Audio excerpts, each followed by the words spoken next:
तो अब इसी स्पेस में कंटिन्यू करते हैं। Tata Motors 1 lakh electric vehicles बिक्री का लक्ष्य हासिल कर चुकी है। कंपनी यह मुकाम हासिल करने के लिए कंपनी ने 5 साल लिए हैं। टाटा मोटर्स की ईवी पोर्टफोलियो में नेक्सॉन, टिगोर और टियागो जैसी कारें शामिल हैं। कंपनी की ईवी स्ट्रैटेजी और आउटलुक पर बात करने के लिए हमारे साथ जुड़े हैं टाटा मोटर्स पैसेंजर व्हीकल के managing director Shailesh Chandra. Shailesh ji, good afternoon.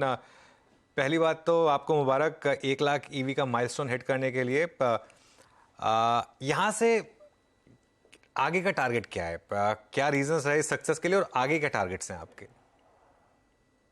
आज के दिन में ग्राहक जो हैं इसको बहुत ही एस्पिरेशनल कार समझते हैं ईवीज को। जितनी मिथ्स थी वो धीरे धीरे ख़त्म होती जा रही हैं। अब उनको समझ में आता है कि इलेक्ट्रिक कार्स एक्चुअली परफॉर्मेंस में ज़्यादा अच्छी होती हैं, कम दाम भी लगता है, इसमें ऑपरेटिंग कॉस्ट कम होती है, मेंटेनेंस कॉस्ट कम होती है, इसकी परफॉर्मेंस भी ज़्यादा अच्छी है, टेक्नोलॉजी भी ज़्यादा सुपीरियर है आइस से। और जहाँ तक कि चार्जिंग इंफ्रास्ट्रक्चर की बात है उसमें उनको पता है कि होम चार्जिंग से चार्जिंग हो जाती है। तो काफ़ी शिफ्ट हुआ, काफ़ी ट्रांसफॉर्मेशन हुआ ये माइंडसेट में। और जैसे जैसे ये ट्रांसफॉर्मेशन हुआ ग्राहकों में और डिमांड बढ़ती गई, वैसे वैसे इकोसिस्टम प्लेयर्स भी आने लगे चार्जिंग इंफ्रा में, सप्लाई चेन में।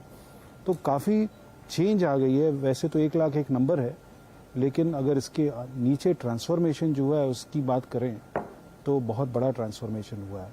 आपने दूसरा क्वेश्चन पूछा कि इसके की ड्राइवर्स क्या थे, तो उसमें की ड्राइवर्स में बोलूँगा सबसे पहला कि जो अर्ली अडॉप्टर्स थे वो बहुत ही एक्सप्रेसिव थे और उन लोगों ने खुलकर सोशल मीडिया में अपने एक्सपीरियंस को शेयर किया, जिसके कारण कि बाकी ग्राहक जो फेंस सिटर्स थे वो लोग जो है उनमें कॉन्फिडेंस बढ़ा कि एक प्रैक्टिकल कार है, जब कोई दूसरा यूज़ कर रहा है तो हम भी यूज़ कर सकते हैं। तो वैसे वैसे डिमांड बढ़ती गई। मुझे लगता है गवर्नमेंट का भी काफ़ी अच्छा रोल रहा है। GST 5% road tax, registration waiver, PLI, FAME incentive सब मिला जुला कर काफ़ी एक अच्छा माहौल बना इलेक्ट्रिफिकेशन के अराउंड। ओके, अच्छा, अब जब क्योंकि ये बेस बढ़ेगा ऑब्वियसली तो एक कस्टमर कन्वीनियंस एक बहुत बड़ा फैक्टर बन जाएगा शैलेश जी। तो एक सेपरेट ईवी शोरूम्स खोलने पर आपकी क्या स्ट्रैटेजी है, जरा इसके बारे में कुछ बताएं। सबसे पहला तो ये बात सही है कि हमें ज़रूरत पड़ेगी इलेक्ट्रिक व्हीकल्स के लिए शोरूम्स को सेपरेट करने की। अभी ये प्लानिंग स्टेज में है, क्योंकि अगर हम लोग 10 गाड़ियों की बात कर रहे हैं इलेक्ट्रिक व्हीकल में, करीब करीब बराबर गाड़ियां हमारे आइस पोर्टफोलियो में भी होंगी। तो एक शोरूम के अंदर इतनी सारी गाड़ियां प्रैक्टिकली मुश्किल है रखना। आज के दिन में हम लोग इलेक्ट्रिक व्हीकल बेचते हैं एक शॉप इन शॉप कॉन्सेप्ट के अंतर्गत, लेकिन आने वाले वर्षों में और इस साल से हम पहले कुछ जगहों पर ये एक्सपेरिमेंट करेंगे, उससे लर्न करेंगे और उसके बाद धीरे धीरे उसकी एक्सपेंशन करते जाएंगे। बट अभी मैं बोलूँगा कि जो प्लान है वो अभी वर्क इन प्रोग्रेस है और सही समय पर उसको डिटेल और विस्तृत तरीके से हम उसके बारे में जिक्र करेंगे।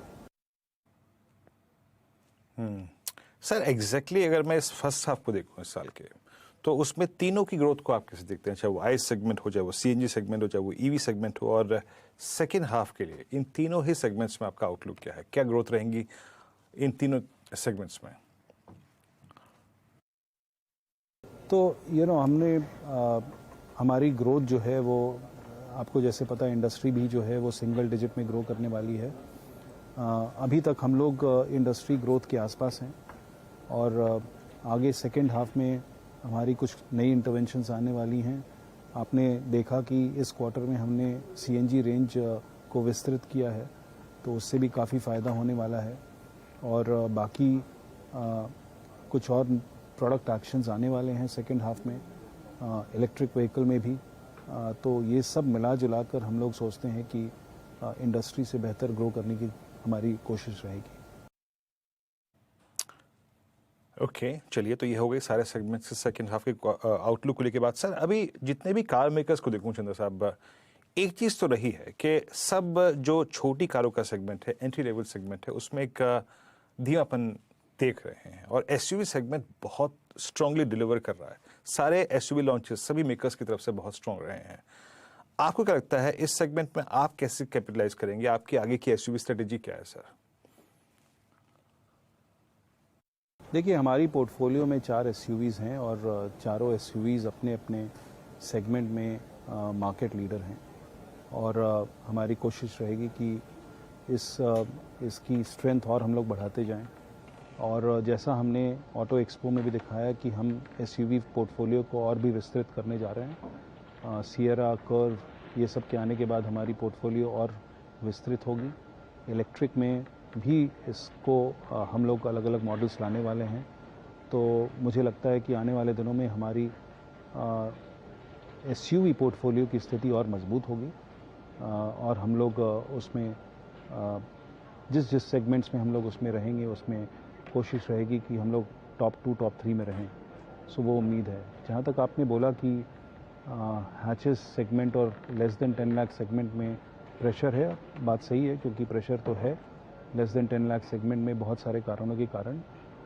बट टाटा मोटर्स की हैच पोर्टफोलियो जो है उसमें काफ़ी अच्छी ग्रोथ आ रही है क्योंकि हमने अभी फ़िलहाल में बहुत ही बड़ा इनोवेशन लाया है सीएनजी में, जिसमें हमने ट्विन सिलेंडर टेक्नोलॉजी लाई है जिसमें पूरा बूट स्पेस मिल जाता है कि बहुत ही नया और नॉवेल आइडिया है सीएनजी स्पेस में, जिसके कारण कि हमें अच्छी ट्रैक्शन मिल रही है हैचेस में। तो हमारी मल्टी पावर ट्रेन स्ट्रैटेजी जो है हैचेस में अच्छा काम कर रही हैं और आगे आने वाले दिनों में भी करेंगी।